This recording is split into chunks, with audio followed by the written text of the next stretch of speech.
Sometimes you can only really see clearly in your dreams, like a light has come on in your mind. Show 'em what I mean, Impy.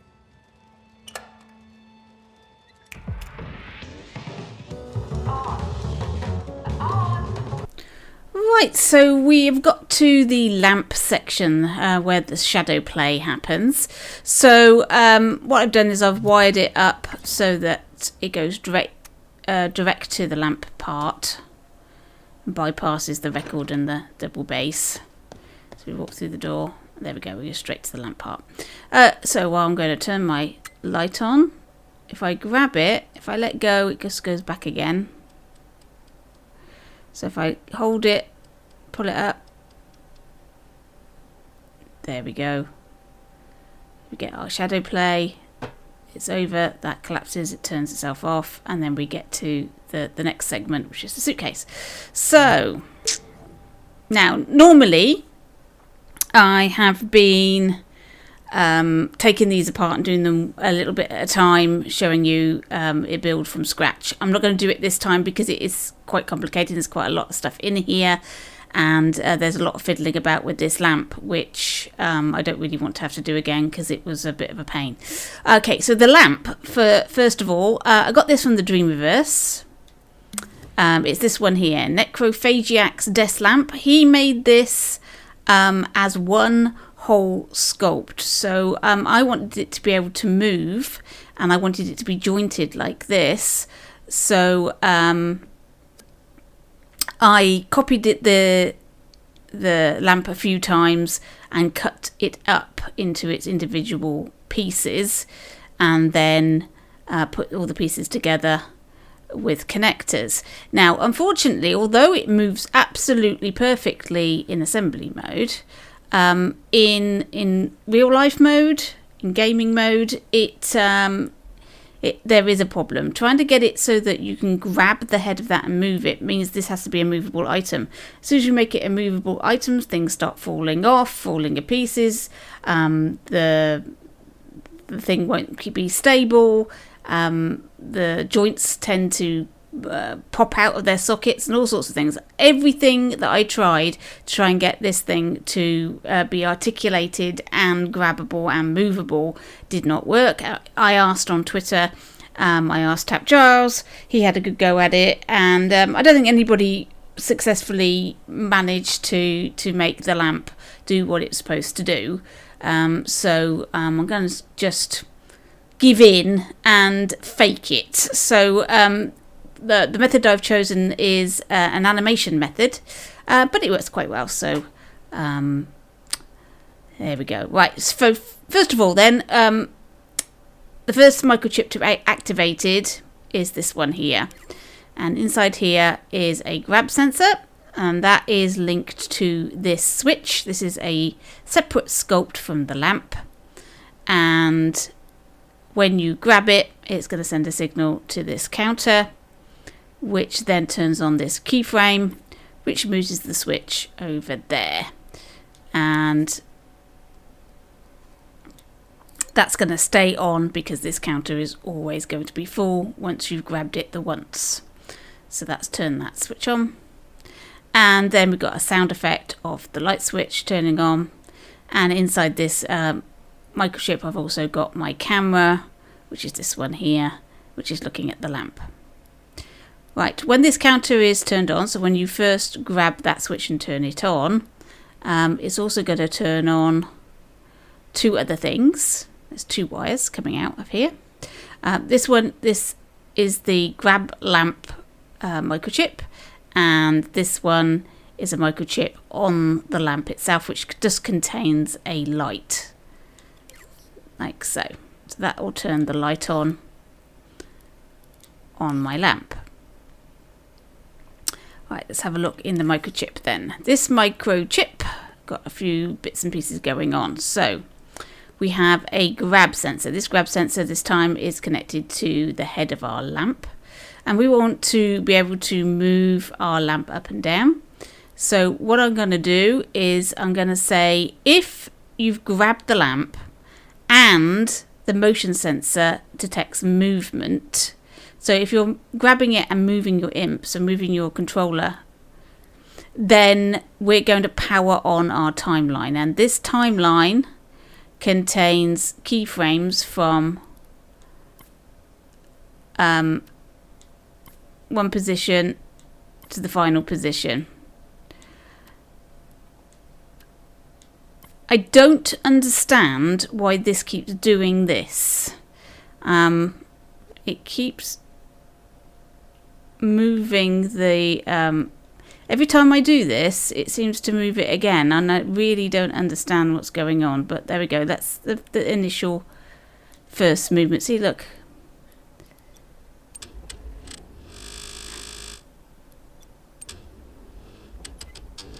Well, there's the movement that we've got.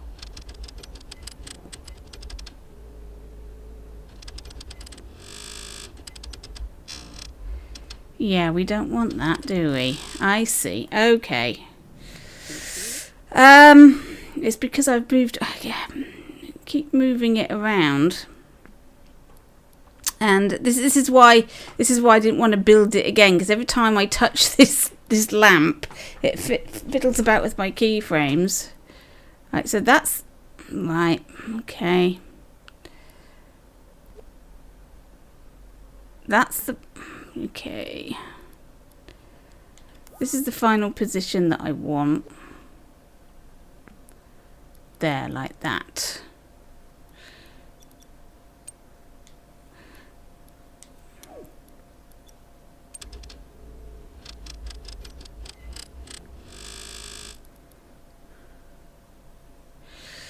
Right, so you have your initial position, and then you have your final position. So this is the movement of the lamp that you want the player to do. And so you've got a blend here between those two keyframes, and I've also got a sound of some gears moving and everything as that moves. So that's my timeline. And so what happens is when you're grabbing and moving, it starts that timeline off. And when it gets to the end of the timeline, it finally gets into position. It's setting off this counter. This counter is then turning on this timeline, which is our shadow play, and this light. So that's what that is doing. This keyframe here is also being activated, and that's turning off the light actually in the lamp itself. So it's swapping between the light being reflected on the wall from this light to the light being reflected on the wall from this light, because the two of them together didn't seem it was too bright, so I just got it so it turns it off. So that's that bit.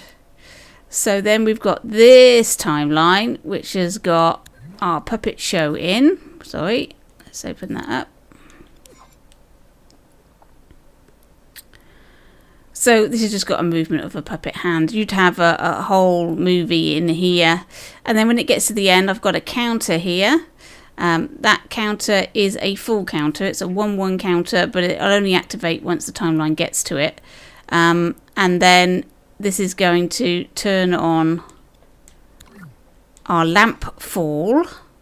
So this is a couple of keyframes of the lamp falling over, and there's a sound of that lamp falling over.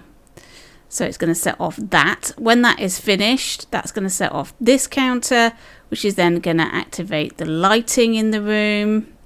And it's also going to activate the camera over here. So it's going to activate that, and that, and that. So you see there's 3 wires coming off that counter. So that's basically it. It's just a series of turning things on in sequence. And it gets a bit complicated, but as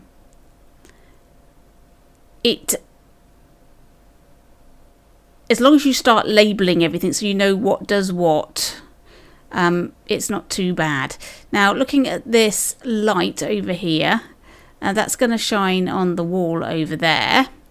It's not currently on because it's wired Let's just turn that on. There we go. And as you can see, these puppets are really close to the light. And because we've got control of the cameras, so we've got a camera here, so you can only see what we choose to see, the player doesn't know that there's a load of puppets doing stuff over here. So you can put your puppet show in there. Obviously, it's not going to work if the player has full reign and can look around the room. The illusion will be broken pretty quickly. But so you need a fixed camera for this type of effect. But it works rather well. And then when it's finished, when that counter is full, then we're changing all the lighting and we're moving on to our next segment. So there, I hope that wasn't too complicated. The main things in here, I would say, would be the grab switch, which is very similar to what we used on the door coming in. And this method of grabbing and moving. So if I show you what happens if I try and grab and move, if I try and... See, now we've turned it on, but yeah. There we go. Yeah, let's rewind it. Let's put that light back on. Okie dokie. Because we unwired it, didn't we? So counter full. Power. There we go. That's better. There we are.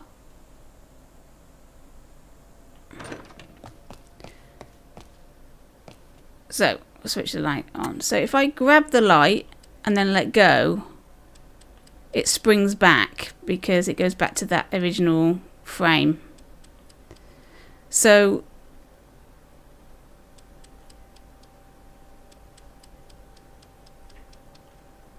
there you go. Now, interestingly enough, it's really difficult to grab and not move. So you might want, if you really wanted to use this method, you might want to put in some sort of calculator for how much movement there is, so that you've definitely got a movement before this will activate. At the moment, it's any sort of movement, and literally just grabbing that that head will set this off. But I you know, as long as you've got it grabbed, it's going to move. And that gives you the effect, if not exactly how I would have liked to have done this in the first place. There we go. Right then, hope that was interesting for you. Next week we're going to be looking at opening up the suitcase and finding Foxy and Francis in there. So join me next week for another Reconstructing art stream.